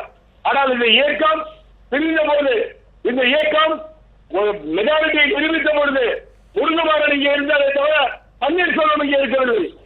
அங்கே இருந்து இந்த ஆட்சி கலையுமா, இந்த ஆட்சி கட்டில இருந்து நாங்கள் போய்விடுவோமா, இந்த கட்சி முடிக்கப்பட்டு விடுமா என்று வேடிக்கை பார்த்த கூட்டம் தான் பன்னீர்செல்வம் கூட்டம். இன்றைய தினம் பேசுகிறார் அன்பு சகோதரர் முருகமாறன் அவர்களும் அதை ஏற்றுக்கொள்ளலாம் என்று சொல்லி, இங்கே இந்த கட்சியை காப்பாற்றியவர்களுக்கு தான் முன்னுரிமையை தவிர வேறு யாருக்கும் முன்னுரிமை தர முடியாது. அங்கே இருந்து வருபவர்களுக்கு பொறுப்புகளோ பதவிகளோ கொடுத்தால் அதை விட அனைத்து இந்திய அண்ணா திராவிட முன்னேற்ற கழகத்திற்கு மாபெரும் துரோகம் எதுவும் இருக்க முடியாது என்பதை ஏன் பங்காளின்னு சொல்றீங்க, ஏன் அண்ணன்னு சொல்றீங்க? நீங்க தானே சொல்றீங்க ஐயா, நீங்க தானே அண்ணா சொல்றீங்க. பங்காளி அண்ணன் வாங்க வாங்க நீங்க தானே கூப்பிடுறீங்க. நாங்களா வரோம்னு சொல்லி உங்ககிட்ட நாங்க கெஞ்சுறோம். நீங்க உண்மை விரும்பியா? நீ இன்னொருத்தர் பேசும்போது பொய் பேசுறாங்கன்றீங்க. உங்களுடைய சீனியாரிட்டி என்னன்னு தெரியுமா? நீங்க பேசி முடிச்சோட தான் நான் பேசுறேன்னா அரசியல் பண்ணிட்டு இருக்க. நீங்க இந்த வார்த்தை யூஸ் பண்ணலாமா? என்ன வார்த்தை? என்ன சொல்றீங்க? பொய் சொல்றா அப்படிங்கிறீங்க, சொல்லலாமா? தப்பு இல்லையா? ஆமா கண்டிப்பா. நீங்க அங்க ஓபிஎஸ் கிட்ட யாருமே இல்லன்னு சொன்னா கண்டிப்பா அது பொய் தான். ஐயோ என்ன பின்ன உண்மை சொல்றீங்கன்னு நான் சொல்ல முடியும்? ஓபிஎஸ் ஐயா கிட்ட யாருமே இல்லன்னா நான் என்னத்த சொல்றது? அது பொய் தான், அப்பட்டமான பொய். இயக்கம் அனைத்து இந்திய அண்ணா திராவிட முன்னேற்ற கழகம் எங்களது அம்மா அணி. உங்க இடத்துல 11 பேர் இருந்தாலும் ஒருத்தர் ஓடி வந்துட்டாரு. ஏன் எங்களை கூப்பிடுறீங்க? ஏன் எங்களை கூப்பிடுறீங்க? வெத்தலை பாக்கு வச்சு ஒரு அணின்னு சொல்லிட்டு இருக்கீங்க. ஏன் பங்காளின்னு சொல்றீங்க? பாட்டி சார் ராங்.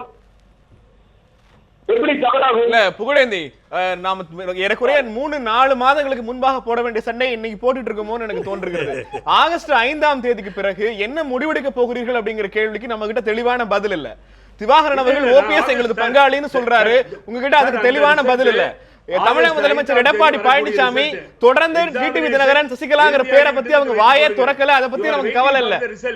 ரிசல்ட் 4ஆம் தேதி எனது கருத்துப்படி 4ஆம் தேதி மாலையோ அல்லது முன்னதாகவோ நிச்சயமாக கழகத்தினுடைய துணை பொதுச் செயலாளர் எங்களது நம்பிக்கை நட்சத்திரம் டிடிவி தினகரன் அவர்கள் இந்த கழகத்தை வழிநடத்துவதற்கு முடிவெடுத்து எப்படி முன்னே செல்கிறோம் என்பதை அறிவிப்பார்கள் என்பதை நான் அன்போடு தெரிவித்துக் கொள்கிறேன். 2 மாசம் என்ன ஆகுது? இல்ல 2 மாசம் லீவ் எடுத்திருந்தாரா? மாறாது. இல்ல இப்ப டிடிவி தினகரன் 2 மாசம் கட்சியில இருந்து லீவ் எடுத்திருந்தாரா? லீவ் எடுத்திருந்தார்ல சார். 2 மாத காலம் இந்த இணைப்பு அது இதுன்னு சொல்லிட்டு இருந்தாங்க, ஏதோ நடக்கும்னு சொல்லிட்டு இருந்தாங்க. ஒரு கட்சி நடுக்கடல தத்தளிக்கிற போது, சட்டமன்ற உறுப்பினர் ஒரு கட்சி நடுக்கடல தத்தளிக்கிற போது அந்த கட்சியை கை தூக்கி கரம் கூப்பி அணிகளை இணைக்கிறதுக்கான முயற்சிகளை எடுக்காம 2 மாதம் ஒதுங்கி இருக்கிறேன் அப்படின்னு சொல்றது என்ன மாதிரியான அணுகுமுறை? இப்ப 2 மாதம் கழிச்சு நான் வந்து பதவியை திரும்ப ஏத்துக்க போறேன் அப்படிங்கறத யார் உங்களிடம் அந்த பதவியை கொடுப்பதற்கு தயாராக இருக்கிறார்கள்? அமைச்சர் ஜெயக்குமார் திரும்ப முன்வைக்கிறார், ஆட்சியும் கட்சியும் எடப்பாடியிடம் தான் இருக்கிறது அப்படிங்கிறார். தயவு செய்து கூர்ந்து கவனிக்க வேண்டும். அங்கே பொறுப்பு பதவிக்கு பேசவில்லை நாங்கள். நான் சொன்னதெல்லாம் அது நன்றாக நடக்கட்டும், ஆகவே நான் தூரமாக இருந்து பார்க்கிறேன் என்று சொன்னார்கள். 2 மாதம் சொன்னார்கள், 2 மாதம் முடிய போகிறது. இப்ப என்ன தப்பு? இல்ல என்ன செய்ய போறீங்க? இல்ல நீங்க 2 மாசம் வெயிட் பண்ணது கூட பிரச்சனை இல்ல. இல்ல புகழேந்தி ஒரே நிமிஷம். புகழேந்தி நம்ம 2 பேரும் பேசிட்டு இருந்தோம்னா கேட்காது. எனக்கு ஒரே ஒரு கேள்விதான். டிடிவி தினகரன் இன்னும் 2 மாதம் கூட காத்திருக்கட்டும். என்னுடைய கேள்வி, என்ன செய்ய போகிறீர்கள்? ஆட்சியும் கட்சியும் எடப்பாடியிடம் இருக்கிறது அப்படின்னு அதிமுக முடிவு எடுத்திருக்கிறது. இப்ப இந்த முடிவு இல்லைன்னு சொல்ல போறீங்களா? இந்த இப்ப நீங்க பாத்தீங்கன்னா அந்த காலண்டர் ஆஃப் ஈவென்ட்ஸ், இந்த மாதிரி தேர்தல் அட்டவணை இன்றைய தினம் உயர்நீதிமன்றத்திலே அரசு மாநில தேர்தல் ஆணையத்தால் கொடுக்கப்பட்டிருக்கிறது. சார், டிடிவி தினகரன் என்ன செய்ய போகிறார்? அவ்வளவுதான் என்னோட கேள்வி. லோக்கல் பாடி எலெக்ஷன், உள்ளாட்சித்துறை தேர்தல், நாடாளுமன்ற தேர்தல், இந்த தேர்தல்களில் கழகம் வெற்றி பெற பாடுபட போகிறார். அதற்கான தேர்தல் பணிகளிலே தன்னை அர்ப்பணித்துக் கொள்ள போகிறார். அனைத்து தொண்டர்களும் நிர்வாகிகளும் அமைச்சர்களும் அவர் பின்னாலே திரண்டிருந்து வருவார்கள் என்பதுதான் நாளைய சரித்திரமாக. நன்றி புகழேந்தி. இந்த அவங்க ஒரு தெளிவான ஒரு தெளிவாக முடிவு எடுத்திருக்கிறாங்க. ஆட்சி அதுபாடு நடந்துகிட்டு இருக்கட்டும், நாங்க மாவட்டம் தோறும் போய் உள்ளாட்சி தேர்தலுக்கும் நாடாளுமன்ற தேர்தலுக்கும் தொண்டர்களை தயார்படுத்துறது, கட்சியை பலப்படுத்துறதுங்கிற பணிகளில் டிடிவி தினகரன் ஈடுபட போகிறார். இது எந்த அளவிற்கான நடைமுறை சாத்தியம்? உங்கள் ட்விட்டர் போல்ல வந்து 4ஆ பிரிஞ்சு சொன்னது நம்மளோட பழைய 4th டைமென்ஷன் தான் அதில் தெளிவாக தெரியுது. 1. 2வது, இன்னைக்கு வந்து 123 எம்எல்ஏக்கள்ல நமக்கு தெரிந்து இந்த அரங்கத்துக்கு வந்து பேசிய 3 எம்எல்ஏக்கள் அந்த அணியில் இல்லை. அதான் உண்மை. நேற்று கூட பேசினார் தனியரசு, அதே தான் சொன்னார், அதே கருத்து தான். ஆக 120 தான் வந்து இன்னைக்கு இருக்கிறாங்கிறது தான் நிஜமான உண்மை. அப்போ டிடிவி இல்லை என்கிற ஒரு முடிவுக்கு போனால், வெளியிலே ஊடகங்களில் பேசப்படுகிற மாதிரி 30 எம்எல்ஏக்களோ 40 எம்எல்ஏக்களோ அவரிடம் இருந்தால் இந்த ஆட்சிக்கு அது ஆபத்தாகத்தான் முடியும். அவ்வளவுதான். பிரியன் சார். இல்லை சார், தினகரன் வந்து இந்த ஆட்சிக்கு ஒன்றும் பெரிய ஆபத்தாக இருக்கிறதுக்கான வாய்ப்புகள் இல்லை. ஏன்னா வந்து பார்த்தீங்கன்னா வந்து இந்த எடப்பாடி தலைமையிலையோ இல்லை பன்னீர் இந்த இணைப்பு நேர்ந்தாலோ இதை தான் விரும்புகிறாங்க தொண்டர்கள். ஸோ இது நடக்கும்பொழுது அந்த ஆட்சியும் வந்து ஸ்திரமாக இருக்கிறதுக்கான வாய்ப்புகள் நிறையா இருக்குது. இதில் தினகரன் வந்து அமைதியாக இருந்து இந்த கட்சியில் இருந்துட்டு போகிறாருன்னா அவருக்கு எந்த பிரச்சனையும் இல்லை. அவர் வந்து ஏதாவது ஒரு குழப்பத்தை பண்ணணும்னு நினைக்கிறார். முக்கியமான ஒரு கேள்வி, ஒரு கட்சியில், அதுவும் அதிமுக மாதிரியான ஒரு கட்சியில் இப்படி ஒரு சூழ்நிலையில் ஆளாளுக்கு ஒரு முடிவை எடுத்துக்கொண்டு ஆனாலும் இந்த கட்சியை நகர்த்தி கொண்டு போகிற சாமர்த்தியத்தை இந்தியாவில் வேற எந்த கட்சியில் இல்ல, நீ வேற எங்கேயுமே அது மாதிரி பார்க்க முடியாது. ஏன்னா இங்க வந்து என்ன 4 வருஷ காலம் இன்னும் ஓட்ட வேண்டியிருக்குங்க. அதனால எல்லாருமே வந்து நிறைய பண செலவிச்சு எம்எல்ஏ ஆயிருக்காங்க. அவங்களுக்கு ஒவ்வொருத்தருக்கும் ஒரு சுய இன்ட்ரெஸ்ட் இருக்கு, அதில் செல்ஃப் இன்ட்ரெஸ்ட் இருக்கு. அதை நம்ம தவறுன்னு சொல்ல முடியாது. ஏன்னா அரசியலில் சுயம் இல்லாமல் யாரும் வரதில்லை, அது பண்ணிட்டு போறாங்க. ஆனால் தினகரனை பொறுத்த மட்டும் அவர் வந்து இந்த எடப்பாடி பன்னீர்செல்வம் ஒன்று சேர இந்த லெவலில் ஏதாவது ஒரு ஆகஸ்ட் 4 நீங்கள் சொல்கிற 3 நாளோ ஒரு புரட்சி பண்ணணும்னு நினச்சாருன்னா அவர் ஒரு தனி குரூப்பாக ஒரு அதிமுகவை நடத்தக்கூடிய நிலைக்கு தான் தள்ளப்படுவார். அதுதான் நடக்கும். தற்காலிக பொதுச் செயலாளர் தற்காலிகமா தலைமை கழகத்துக்கு போறாரு, தானே கூட்டத்தை சேர்த்துக்கிட்டு போறாரு, தானே மகுடம் சூட்டிக்க போறாரு, பவர் பாலிடிக்ஸ் பண்ண போறாரு. நாங்க நிரந்தர பொதுச் செயலாளர் நிரந்தரமா சட்டப்படி நாங்க தலைமை கழகத்துக்கு போவோம், எங்களுக்கு தானா கூட்டம் சேரும், மக்கள் எங்களுக்கு மகுடம் சூட்டுவாங்க. பவர் பாலிடிக்ஸ் மக்கள் கிட்ட தான் நாங்க எதிர்பார்க்கிறோம், மக்களை நோக்கி நாங்க போயிட்டு இருக்கோம். ஏன்னா நாவலர் அவர்கள் ஏற்கனவே தலைமை கழகத்துக்கு போறேன் போர் எடுத்தாரு. அதுக்கப்புறம் திருநாவுக்கரசர் அவர்கள் போறேன் பெரிய படையெடுத்து போனாரு, ஒண்ணும் வேலைக்காகல. அதே மாதிரிதான் இவர் போறதும் ஆக போகுது. நீங்க எப்ப படையெடுக்க போறீங்க? நாங்க தான் சொல்றேன், சட்டப்படி நாங்க போவோம். நாங்கெல்லாம் படையெடுக்க நாங்க போகும்போது சட்டப்படி பந்தாவா போய் நாங்க உட்காருவோம். அதிமுக அமைப்பு சட்டப்படி பொதுச் செயலாளர் பதவி தேர்ந்தெடுக்கப்படவே இன்றைய சூழலில் முடியாது. காரணம் என்னன்னா எல்லா உறுப்பினர்களும் போட்டி போடணும். உதாரணமா அழகு தமிழ் செல்விட்ட இருக்கிற உறுப்பினர் கார்டு எத்தனை வருஷத்துக்கு முந்தியதுன்னு யாருக்குமே தெரியாது. 2011, 13க்கு பிறகு இன்னைய தேதி வரைக்கும் அதிமுக உறுப்பினர் கார்டு ரினிவலே கிடையாது. வாக்காளர் பட்டியலே போட முடியாது. வாக்காளர் பட்டியல் பேசிட்டீங்க நீங்க, வாக்காளர் பட்டியலே போட முடியாது. இப்படிப்பட்ட சூழல்ல தேர்தல் எப்படி நடத்த முடியும்? உதாரணமா ஓபிஎஸ் அன்னபோஸ்ட்னா நான் போட்டி போடுவாங்க, நான் போட்டி போடுவேன். 20 பேர் வந்து கோர்ட்ல கேஸ் போடுவாங்க. நடக்கவே நடக்காது. டெல்லி வந்து கையை காட்டினா மட்டும்தான் இது நடக்கும். இல்லைன்னா 2 கட்சியா இது இப்படியே போயிட்டே இருக்கும். தொடர்ந்து பேச நிகழ்ச்சியில் நம்மோடு கலந்து கொண்டு அத்தனை பேருக்கும் கேள்வி நேரம் தனது மனமார்ந்த நன்றி தெரிவித்துக் கொள்கிறது. இரவில் சந்திக்கலாம். நன்றி, வணக்கம்.